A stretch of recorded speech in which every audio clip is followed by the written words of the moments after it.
আসসালামু আলাইকুম everyone. Welcome to my channel Sanjum learning hub. বরাবরের মতো আজকে আরও একটা সাবজেক্টের আমি সাজেশন দিব সমাজবিজ্ঞান বিভাগে।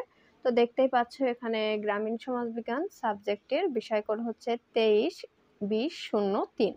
এই বিষয় কোড হচ্ছে এই সাবজেক্টের। তো সামনে যেহেতু তোমাদের পরীক্ষা রয়েছে, বেশি দিন বাকি নাই, তো একে একে সবগুলো সাজেশনই কিন্তু আমি দিয়ে রাখবো। তো পেতে হলে অবশ্যই চ্যানেলটা সাবস্ক্রাইব করতে ভুলবে না।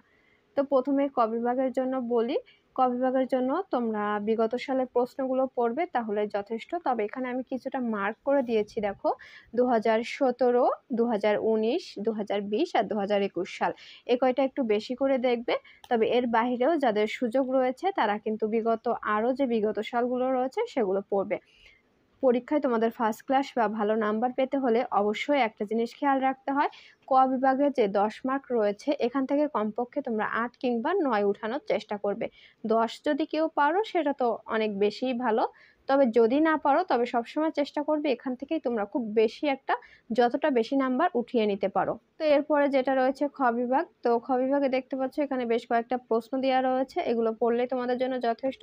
তবে এমনও স্টুডেন্ট অনেকে রয়েছে যারা সারা বছরই পড়ার সময় পাওনি কিংবা পড়োনি। সেক্ষেত্রে এখন যদি মনে করো এই প্রশ্নগুলো একটু বেশি হয়ে যায়, তবে সেক্ষেত্রে করতে পারো, আমি এখানে যে স্টার মার্কগুলা দিয়ে রেখেছি, তো এই স্টার মার্কের প্রশ্নগুলো একটু বেশি ভালো করে পড়বে। তবে ইনশাল্লাহ এখান থেকে তোমরা খ বিভাগে যে 5টা প্রশ্ন লিখতে হয় সেটার অ্যান্সারটা দিতে পারবে। তো চলো, প্রথমে দিয়েছি কি, 1 নম্বরে রয়েছে যৌথ খামার বলতে কি বোঝায়। তারপরে রয়েছে বাংলাদেশের গ্রামীণ ক্ষমতার চলকসমূহ চিহ্নিত করো। 3 নম্বরে রয়েছে সংক্ষেপে কৃষক গতিশীলতার কারণসমূহ আলোচনা করো। এখানে দেখতে পাচ্ছ আমি যে স্টার মার্কটা দিয়েছি, সবগুলো প্রশ্নের পিছনে যে স্টার মার্কগুলো রয়েছে এই প্রশ্নগুলো কিন্তু বেশি ইম্পর্টেন্ট, 99% পরীক্ষায় আসার সম্ভাবনা রয়েছে।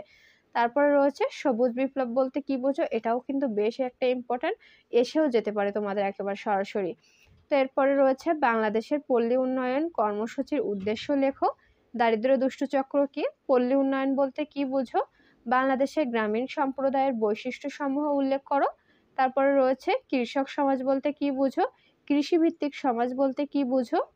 তারপর রয়েছে কৃষি বহির্ভূত কাজের স্বরূপ ব্যাখ্যা করো। গ্রামীণ প্রতিবেশ কি, এটাও কিন্তু বেশ একটা গুরুত্বপূর্ণ খ বিভাগের জন্য। খ বিভাগের প্রশ্ন তোমরা এরকম যে একটা, দুইটা, তিনটা, এরকম 2টা পেজ লিখলেই হয়ে যাবে। তবে যারা পারবে এই 2টা পেজ কমপ্লিট করে বা, আর যদি না হয় সেক্ষেত্রে এরকম একটা পেজ এপিঠ ওপিঠ 2 পিঠ করেই কিন্তু কমপক্ষে তোমরা লিখবে। অনেকে চেষ্টা করো, অনেকে করো কি, খ বিভাগের জন্য এরকম একটা 1 পেজে লিখে এই পাশে জাস্ট সামান্য একটু লিখে দাও। তো এটা করলে কিন্তু তোমাদের পরীক্ষার জন্য ভুল হয়ে যাবে, নাম্বার কিন্তু পাবে না। নাম্বার বেশি পেতে হলে অনার্সে কিন্তু কোনোভাবে ফাঁকি দেওয়ার কোনো কারণ নাই। তোমাদের লিখতে হবে কমপক্ষে এরকম 2 পেজ অবশ্যই লিখতে হবে খ বিভাগের জন্য। তারপরে বলি কৃষি কাঠামো কি, ভূমি সংস্কার বলতে কি বোঝো। এরপরে রয়েছে ভূমিস্বত্ব প্রথা ত্রুটিসমূহ বর্ণনা করো। সংস্কৃতির সংজ্ঞা দাও, গ্রামীণ সংস্কৃতির বৈশিষ্ট্য উল্লেখ করো। তো এখানে 16টা, এপাশে আরো বেশ কিছুটা রয়েছে, মোট 20টা প্রশ্ন দেওয়া রয়েছে খ বিভাগে। তো 17 নম্বরে রয়েছে তেভাগা আন্দোলন সম্পর্কে আলোচনা করো। তেভাগা আন্দোলনের দুর্বলতাগুলো বর্ণনা করো। এরপর রয়েছে কৃষিভিত্তিক সমাজের সবুজ বিপ্লবের আর্থসামাজিক প্রভাব আলোচনা করো।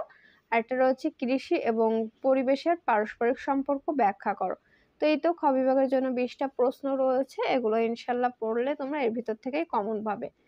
এরপরে চলে যায় গ বিভাগ। গ বিভাগে প্রথমে দিয়েছি গ্রামীণ সমাজবিজ্ঞানের প্রকৃতি ও পরিধি আলোচনা করো। এবং এখানেও কিন্তু সেম ভাবে যে স্টার চিহ্নগুলো দেওয়া রয়েছে এটা কিন্তু বেশি ইম্পর্টেন্ট। সবগুলোর মাথায় যে কটাই দেখবা যে স্টার চিহ্ন, এগুলো কিন্তু 99% পরীক্ষায় আসার সম্ভাবনা রয়েছে। তারপর দিয়েছি গ্রামীণ পরিবেশ জীবন ব্যবস্থার সামাজিক অধ্যয়নই গ্রামীণ সমাজবিজ্ঞান, ডি স্যান্ডারসন উক্তিটি ব্যাখ্যা করো। তোরা বলছে কি গ্রামীণ পরিবেশের স্বরূপ ব্যাখ্যা করো, কৃষি কাজ সংগঠিত পরিবর্তনগুলো আলোচনা করো। 5 নম্বরে রয়েছে বাংলাদেশের কৃষির প্রধান সমস্যাগুলো আলোচনা করো। 6 নম্বরে বাংলাদেশের গ্রামীণ ক্ষমতা কাঠামো বিন্যাসে ভূমি মালিকানা প্রভাব আলোচনা করো। 7 নম্বরে রয়েছে বাংলাদেশের ভূমি মালিক ও বর্গা চাষীর সম্পর্ক আলোচনা করো। গ বিভাগের জন্য তোমাদের কিন্তু এখানে 5টা প্রশ্ন লিখতে হয়, তবে এখানেও সেম ভাবে অনেকটা, কমপক্ষে 6-7 পৃষ্ঠা তোমাদের লেখা লাগে। তবে 6-7 পৃষ্ঠা লিখতে হবে বলে যে তোমরা এলোমেলো উত্তরের বাইরে যে লিখবে সেক্ষেত্রে কোনোভাবে টিচারের চোখে যদি পড়ে যায় তোমাদের কিন্তু একটুও নাম্বার দিবে না। যে কারণে প্রশ্ন লিখতে হবে সুন্দর করে, তবে প্রশ্ন যেটা বলবে আমাদের সেটার ভিত্তিতেই অ্যান্সারটা করতে হবে। কোনোভাবেই তোমরা উত্তর বড় করার জন্য এলোমেলো বা এ প্রশ্নের উত্তর ওই প্রশ্নে ওই প্রশ্নের উত্তর এখানে এমন করে লিখবে না, তাহলে কিন্তু তোমরা নাম্বার পাবে না। ফার্স্ট ক্লাস পেতে হলে অবশ্যই একটু কষ্ট করেই তোমাদের পরীক্ষাটা দিতে হবে বা একটু বেশি করে লিখলেই যথেষ্ট। তবে খাতাটা একটু পরিষ্কার পরিচ্ছন্ন রাখারই চেষ্টা করবে। তারপর রয়েছে ৮ নম্বরে বাংলাদেশের গ্রামীণ নেতৃত্বের পরিবর্তনশীল ধারা সম্পর্কে আলোচনা করো। এরপরে ৯ এ অর্থাৎ এখানে মোট ১৯ টা প্রশ্ন রয়েছে। ৯ রয়েছে বাংলাদেশের গ্রামীণ সমাজে সালিসের গুরুত্ব আলোচনা করো। গ্রামীণ সমাজে ক্ষমতার উৎসসমূহ কি, কি আলোচনা করো। গ্রামীণ সংস্কৃতি কাকে বলে? পরিবর্তনশীল গ্রামীণ সংস্কৃতি সম্পর্কে আলোচনা করো। এটার মাথায়ও কিন্তু এক্সট্রা চিহ্ন রয়েছে। গ্রামীণ যোগাযোগ ও সংস্কৃতির ক্ষেত্রে নবধারার প্রভাব বিশ্লেষণ করো। তেভাগা আন্দোলনের প্রেক্ষাপট আলোচনা করো। তেভাগা থেকে কিন্তু তোমাদের একটা আসবেই প্রশ্ন, খ বিভাগ এবং গ বিভাগ। তারপরে রয়েছে ১৪ নম্বরে রয়েছে গ্রামীণ সামাজিক পরিবর্তনে কৃষির আধুনিকীকরণের ভূমিকা বিশ্লেষণ করো। বাংলাদেশের কৃষিতে সবুজ বিপ্লবের বিস্তারের প্রধান অন্তরায় সমূহ আলোচনা করো। অন্তরায় বলতে কিন্তু বাধাটা বোঝায়। এরপর রয়েছে ১৬ নম্বরে বাংলাদেশের গ্রামীণ দারিদ্র্যের স্বরূপ এবং দারিদ্র্য দূরীকরণের বাধাসমূহ আলোচনা করো। তারপরে রয়েছে বাংলাদেশের গ্রাম থেকে শহরে স্থানান্তরণের কারণ ও ফলাফল আলোচনা করো। এই প্রশ্নগুলো কিন্তু সহজ, তোমরা চাইলে ইজিলি বড় করে লিখতে পারবে। তবে পয়েন্ট আকারে লেখার চেষ্টা করবে, নাম্বারটা ভালো আসবে। বাংলাদেশের পল্লী উন্নয়নে এনজিও এর কৌশলসমূহ আলোচনা করো। লাস্ট প্রশ্ন, বাংলাদেশের পল্লী উন্নয়নে স্থানীয় সরকারের ভূমিকা আলোচনা করা। এটাও কিন্তু এক্সট্রা চিহ্ন রয়েছে। তো এই যে ছোটখাটো বেশ কয়েকটা প্রশ্ন রয়েছে এখানে, খুব বেশি কিন্তু কঠিন না, সাবজেক্টটা সহজই রয়েছে। তোমরা যদি চেষ্টা করো ইজিলি কিন্তু ফার্স্ট ক্লাস উঠাতে পারবে। তো এই তো, এখানে ভিডিওটি যদি ভালো লেগে থাকে অবশ্যই চ্যানেলটা সাবস্ক্রাইব করতে ভুলবে না। সাথে আমাদের চ্যানেলের নামে ফেসবুক পেজ এবং ফেসবুক গ্রুপ রয়েছে, সেখানে তোমরা জয়েন থাকবে যদি কোনো প্রশ্ন থাকে। তো ভিডিওটা শেয়ার করতে ভুলবে না, তাহলে তোমার মতো যারা ফ্রেন্ড রয়েছে তারাও কিন্তু বেশ উপকৃত হবে।